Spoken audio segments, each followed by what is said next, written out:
लग्नानंतर होईलच प्रेम या मालिकेच्या पुढील भागाचे काही अपडेट आजच्या व्हिडिओमध्ये आपण जाणून घेणार आहोत. आता नंदिनीच्या चोरवटीचा कार्यक्रम असतो. नंदिनीची चोरवटी भरणार असतात. मात्र नंदिनी नाराज असते. नंदिनीला हसवण्याचं काम जीवा करत असतो. त्या मस्तीतच खरं तर नंदिनीच्या हातातला धागा इथे जीवाच्या घड्याळीला अडकतो. त्यामुळे नंदिनीच्या गोष्ट लक्षात येते. नंदिनी म्हणत असते की जीवा, हा धागा आपल्या बाळासाठी आणि आपल्यासाठी आणला होता आईने गुरुजींकडनं.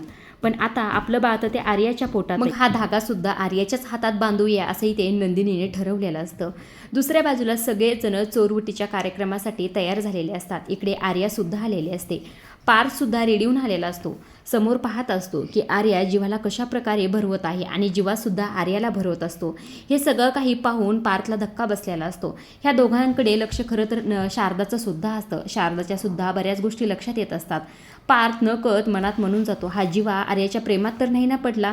तो समोर पाहत असतो की जीवा आर्याला त्यांच्या बेडरूममध्ये घेऊन जात आहे. याच गोष्टीचा जीवाला जाब विचारण्यासाठी पार्थ सुद्धा त्यांच्या मागे जातो. बेडरूम उघडून पाहतो तर काय, त्याला धक्का बसलेला असतो. आता पार्थने समोर असं काहीतरी पाहिलेलं असतं. त्यामुळे त्याला जरा संशय आलेला असतो आणि त्याचबरोबर टेन्शन सुद्धा असतं.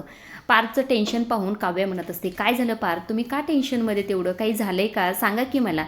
त्यावर पार्थ सगळ्या गोष्टी आता काव्याला सांगणार असतो. आता ह्या सगळ्या गोष्टी काव्याला कळल्यानंतर काव्या कशा प्रकारे रिॲक्ट होते हे पाहण्यासारखंच आहे. आजच्या पुरतं एवढंच. अशा डेली मालिकेचे अपडेट प्रोमो जर जाणून घ्यायचे असतील तर आपल्या चॅनलला जरूर सबस्क्राईब करा आणि तोपर्यंत पाहत राहा लग्नानंतर